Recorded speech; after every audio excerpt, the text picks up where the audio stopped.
Hari-hari dominasi produsen mobil Eropa di pasar kendaraan mewah Tiongkok telah berakhir. Jerman, BMW dan Mercedes-Benz telah mengalami penurunan penjualan di pasar mobil terbesar di dunia dalam beberapa bulan terakhir di tengah meningkatnya tekanan dari gelombang perusahaan-perusahaan baru di bidang kendaraan listrik asal Tiongkok. BMW melaporkan penurunan sepertiga penjualan di Tiongkok pada kuartal terakhir. Sementara pengiriman mobil Mercedes baru turun 10% dalam 9 bulan pertama tahun ini. Dia jajaran S-Class kelas atas sangat terpengaruh karena beberapa konsumen mengurangi pengeluaran di tengah perekonomian yang goyah. Aston Martin, merek mewah Inggris yang terkenal karena hubungannya dengan James Bond, mengatakan penjualan di Tiongkok telah turun lebih dari setengah tahun ini pada pendapatan kuartal ketiganya. Sementara itu, Porsche yang dimiliki oleh Volkswagen mengatakan akan menyusutkan jaringan dealernya di Tiongkok di tengah anjloknya laba dan penurunan penjualan sebesar 29% di Tiongkok dalam 9 bulan hingga 30 September. Perusahaan Jerman tersebut mengalami penurunan permintaan terhadap kendaraan mewahnya, dengan penjualan Taycan listrik seharga $100.000 turun 47% secara global pada periode yang sama. Rolls-Royce, merek Inggris yang dimiliki oleh BMW, juga menghadapi penurunan penjualan di Cina tahun ini. Produsen mobil mewahnya sedang mengalami masa yang lebih menantang, kata CEO Chris Brownridge kepada Bloomberg pada bulan September. Pasar Tiongkok menjadi semakin sulit bagi merek-merek Eropa. Volkswagen dicopot oleh BYD sebagai produsen mobil terbesar di Tiongkok pada tahun lalu. Dan pangsa pasar mobil Tiongkok yang dipegang oleh produsen mobil Jerman telah turun dari sekitar 1/4 sebelum pandemi menjadi kurang dari 15% menurut data Bloomberg.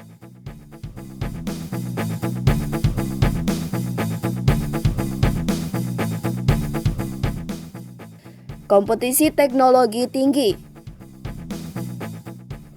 Produsen mobil kelas atas Eropa sedang terdesak oleh pesaing mereka dari Tiongkok. Banyak yang menawarkan kendaraan dikemas penuh dengan fitur baru dan perangkat lunak cerdas. Di antaranya, memiliki desain yang berkembang di pasar mobil kelas atas Tiongkok dan kini sedang berkembang. Tahun lalu, saingan Tesla BYD meluncurkan SUV Yangwang U8 tahun lalu. Hibrida seharga $150.000 memiliki motor di setiap roda yang memungkinkannya bergerak seperti kepiting. U8 juga dilengkapi dengan drone on board dan BYD mengatakan hal itu juga bisa dilakukan mengapung di atas air hingga 30 menit.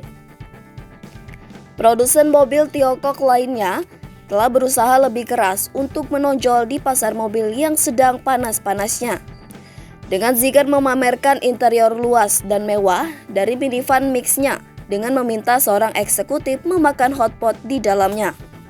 Daya saing pasar Tiongkok membuat konsumen tidak perlu mengeluarkan banyak uang untuk mendapatkan kendaraan mewah.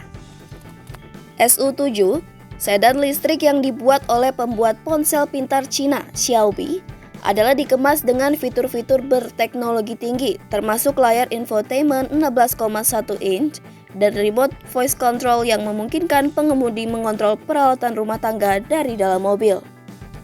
Namun, harganya juga relatif terjangkau, dengan versi dasar mulai dari 215.900 yuan atau sekitar $30.300 dan SU7 Max kelas atas dihargai 299.900 yuan atau sekitar $42.100.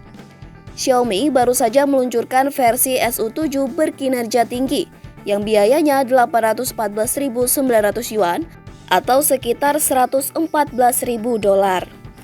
Steve Dyer, Direktur Pelaksana AlixPartners, sebuah perusahaan konsultan yang berbasis di London, mengatakan kepada Business Insider bahwa pabrikan Tiongkok merambah pasar premium dari bawah ke atas, menargetkan segmen bawah sebelum secara bertahap merilis kendaraan yang lebih mahal, yang ditujukan untuk konsumen yang kurang sensitif terhadap harga pelanggan.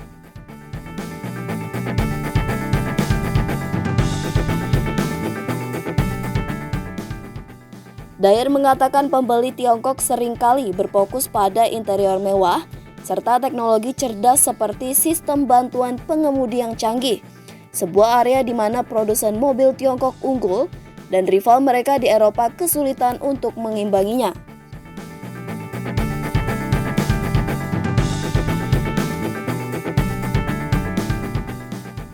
Sebuah studi yang dilakukan oleh Alex Partners menemukan bahwa produsen mobil Tiongkok merilis 40 pembaruan perangkat lunak over the air antara bulan Maret 2023 dan Februari tahun ini, dibandingkan dengan hanya 2 pembaruan perangkat lunak dari pembuat mobil lama.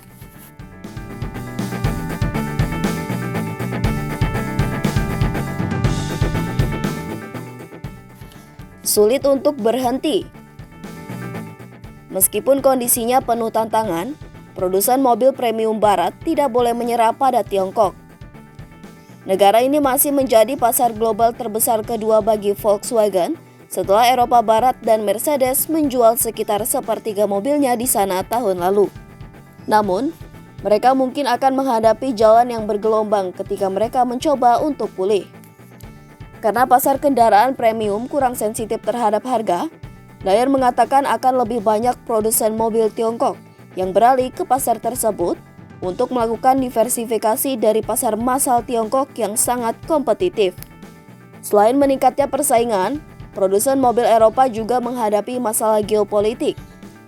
Tim Urquhart, analis otomotif utama di S&P Global Mobility, mengatakan kepada BI tarif Uni Eropa terhadap produsen mobil Tiongkok. Hal ini berarti Beijing dapat mengenakan pungutan atas impor mobil Eropa sebagai pembalasan.